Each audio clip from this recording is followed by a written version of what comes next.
El sábado 3 de noviembre de 2018 se llevó a cabo en San Salvador, capital de El Salvador, la marcha denominada La Familia es Vida, cuyo objetivo fue manifestar públicamente la defensa de la familia tradicional y un rechazo decidido a la ideología de género y el aborto. Comenzó a las 2:30 p.m. saliendo de la Plaza Salvador del Mundo y su punto de llegada, alrededor de las 4 de la tarde, fue la Plaza Gerardo Barrios, frente a la Catedral Capitalina. Se estima que se unieron cerca de 5.000 personas, representando 70 instituciones, agrupaciones y movimientos tales como iglesias evangélicas, Citizen Go, Fundación Sí a la Vida, Mujer en Acción, Médicos por la Vida El Salvador, Heartbeats El Salvador, Movimiento 1+1, Lumen 2000 y Fundación Forja, entre otros muchos más. Julia Regina de Cardenal, presidenta de la Fundación Sí a la Vida, señaló en una reciente entrevista con Así Prensa que somos muchos los que pedimos que se respete el derecho de los padres como primeros, principales e insustituibles educadores de nuestros hijos ante las amenazas de la ideología de género que está avanzando en programas de este gobierno. Opinó que una de las amenazas concretas derivadas de esta ideología es el documento educativo de Educación Integral de la Sexualidad, en tanto que incita a los niños desde párvulos a buscar placer sexual individualmente o con otra persona. Otro punto que criticó fue la Estrategia Nacional Intersectorial de Prevención del Embarazo, patrocinada por el Fondo de Población de las Naciones Unidas y la Unión Europea, que promueve la anticoncepción como uno de los derechos sexuales y reproductivos para niñas, indiscriminadamente y sin el conocimiento de los padres. Durante el recorrido, voceros y acompañantes iban alternando las siguientes frases entre varias más. A mis hijos los educo yo, con mi familia no te metas. Alto a la dictadura de la ideología de género, sí a la familia. Los niños son de los padres, el Estado no tiene hijos. Queremos una educación sexual científica, biológica, sin ideología de género. Algunas cuestiones con las que los manifestantes se mostraron en desacuerdo: que se enseñe ideología de género en ningún ámbito del gobierno, incluso en las instituciones educativas; que se le quite el derecho a los padres de educar a sus hijos en cuanto a la moral sexual. Por otra parte, adhirieron a lo siguiente: a que los padres tengan participación directa como agentes primarios y naturales de la educación; a que se respete la libertad religiosa, la libertad de creencias y de cátedra a las instituciones educativas; a la educación y no erotización de los menores; a que se respete la inocencia de los niños. Llegada la marcha a la Plaza Gerardo Barrios, algunos líderes dirigieron discursos alusivos, destacando la participación del pastor de la Iglesia Comunidad Cristiana, Numa Rodesno. Entre los mensajes que se compartieron, se encontraron los siguientes puntos. El género se asigna a las cosas, no a las personas, quienes lo que tienen es sexo, por su dimensión biológica y forma de reproducción. La ideología de género abre las puertas a reivindicaciones como 1. La reducción de la edad legal para poder tener relaciones sexuales, poniendo como ejemplo el caso de España, que según el pastor Rodesno, lo permite a los 16 años y de acuerdo a él, algunos intentan reducirla aún más. 2. Respecto a la pedofilia, en casos como en Canadá, de acuerdo a Rodesno, se ha introducido una pieza de correspondencia para intentar despenalizarla. 3. Algunos incluso llegan al extremo de abogar por llevar la libertad sexual hasta la licitud de la zoofilia y el incesto. Ideologías de corte totalitario, como el comunismo, han producido la muerte de millones de personas. Con frecuencia, los propulsores de la ideología de género, siendo precisamente ideología,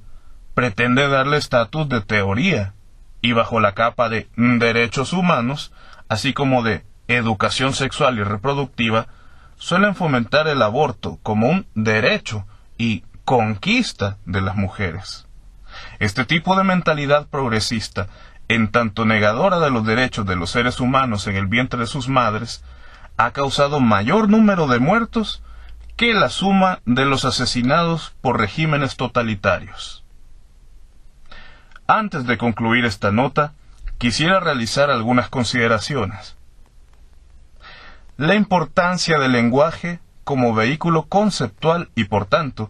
como herramienta para visibilizar u ocultar pensamientos, intenciones e intereses.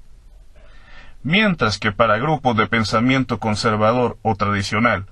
este conjunto de ideas y visiones sobre la libertad, derechos e identidades sexuales suele llamarse ideología de género, haciendo énfasis en que se trata de una bandera ideológica, para sus defensores conviene llamarle teoría de género,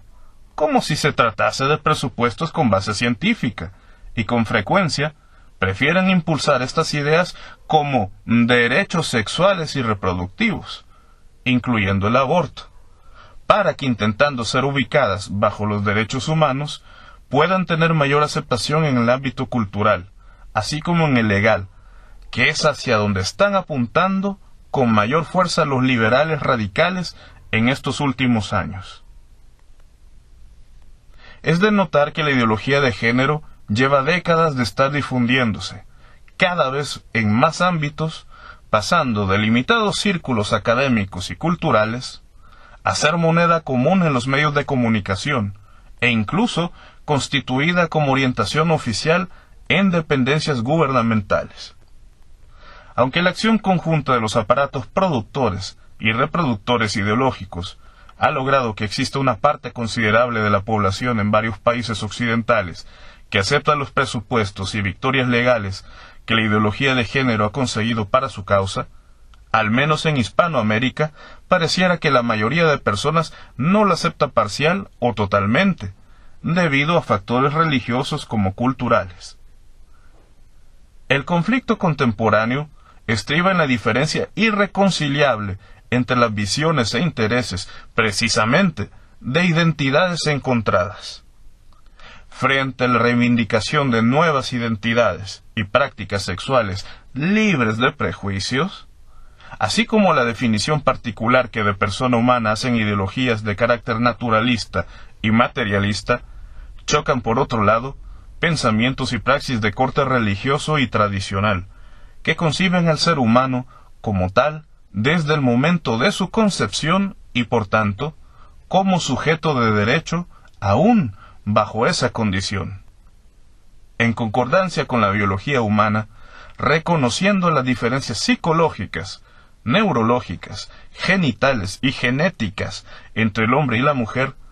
no aceptan la diversidad de identidades sexuales ni su plataforma bajo la categoría de género, que algunos llegan a contar hasta en 70 géneros,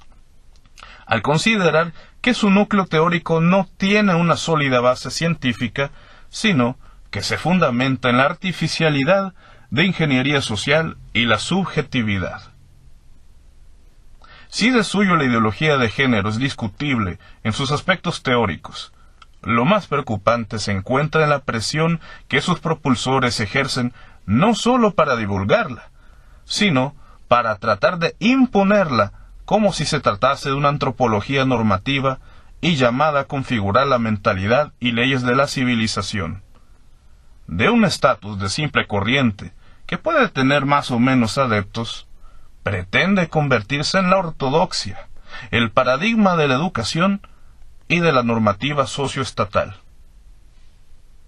Es innegable la existencia de un lobby internacional que, no contento con divulgar la ideología de género en diferentes instituciones y organismos como la ONU y sus dependencias, o en decenas de ONGs y fundaciones, por medio de la presión financiera, amordazan o compran voluntades de aquellos que, aunque no estuvieran convencidos, se verían obligados a incluir los intereses ideológicos y prácticos acordes a la ideología de género, so pena de cortarles auxilio económico o negarles financiamiento a proyectos. Este proceder, sumado a la patente falta de voluntad o incluso a la prohibición de discutirla, tal como se ha evidenciado en varios círculos académicos o gubernamentales, nos hace legítimo poder pensar en que se trata de una impostura, de una dictadura liderada por y para unas minorías que, quejándose de que su pensamiento, praxis e identidades no son aceptadas por una buena parte de la sociedad, sin embargo, parecen no darse cuenta que al menos tácitamente, cuando no con frecuencia de forma explícita, dichas minorías niegan la validez de las identidades religiosas e ideológicas de sus contradictores.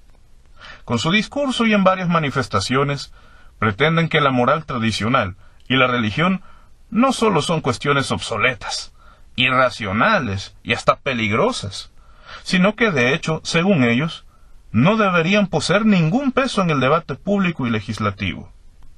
Uno tiene derecho a preguntarse si puede haber una forma más clara de ningunear aspectos identitarios que suelen ser partes muy apreciadas de millones de personas, como lo son su religión, idiosincrasia y moral. Lo anterior debe crear conciencia en aquellos que defienden la vida, la familia y valores tradicionales, de que nos encontramos en un punto histórico en que se hace necesario definirse, tomar posición y actuar. No omitimos mencionar, sobre todo para los creyentes, que es necesario darse cuenta de que este tipo de ideologías no hubieran sido posibles de no existir previamente la aceptación en nuestras sociedades de un liberalismo ideológico, político y cultural que ha pretendido que lo religioso quede relegado al ámbito privado y que ha permitido que el laicismo se convierta en una mentalidad estatal indiscutible y que ahora se muestra beligerante con la limitación pública de la manifestación y alcance religioso en la sociedad contemporánea. Casos como la constante voluntad de tratar de eliminar las procesiones católicas en diferentes ayuntamientos españoles, la omisión de aludir a festividades religiosas cristianas en calendarios de la ONU o en rememoraciones de gobiernos, aunque tengan un arraigo popular profundo y por siglos como la Navidad, el retiro de símbolos religiosos de instituciones y hasta de lugares públicos, porque pueden ofender a no creyentes o creyentes de otras religiones, sin olvidar la tendencia a desaprobar la inclusión de motivos identitarios religiosos en discursos dentro de discusiones legislativas, son solo algunas muestras del carácter miliciano al que ha llegado este tipo de laicismo. La invitación, por tanto, es a estudiar todos estos temas para ensanchar nuestro conocimiento y tener la capacidad de entenderlos y poder discutirlos con seriedad. También a identificar quiénes promueven dentro de nuestros países o a nivel internacional la ideología de género y el aborto, así como quiénes el respeto por la vida humana y los principios y valores tradicionales. A estos últimos se nos hace imperativo apoyarlos como podamos, económicamente, asistiendo a sus actividades, difundiendo sus publicaciones, haciendo partícipes a otros de las obras que impulsan, colaborando directamente, etc. No olvidar tampoco identificar proyectos educativos o legislativos en que se propugne la formación antitradicional que hemos venido criticando, para tomar las medidas correspondientes. Y dado que en El Salvador nos encontramos en campaña electoral, no puedo dejar de decir que entre los aspectos a valorar para otorgar nuestro voto, no debería faltar tomar en cuenta qué fórmulas presidenciales o partidos, por su historia, ideología y quehacer político, están dispuestos realmente a defender nuestra visión sobre los temas que hemos abordado aquí. Por cierto, tener en cuenta que si los políticos, institutos políticos o movimientos ciudadanos con vocación de influencia en la vida política nos llegan a defraudar en estos aspectos, deberemos hacerles saber públicamente nuestra justa indignación y que o se vuelven coherentes con sus compromisos o pondrán en peligro que continuemos apoyándolos. Porque tolerar las claudicaciones políticas en estos temas conduce indefectiblemente a que la ideología de género y el aborto acaben imponiéndose. Si no lograron hacerlo por medio del convencimiento, lo buscarán a través de la ayuda activa de sus defensores políticos o a la grave omisión de reacción contraria por parte de los políticos en que hemos confiado. Oración, conciencia, estudio, organización y acción son las armas a ocupar en esta lucha.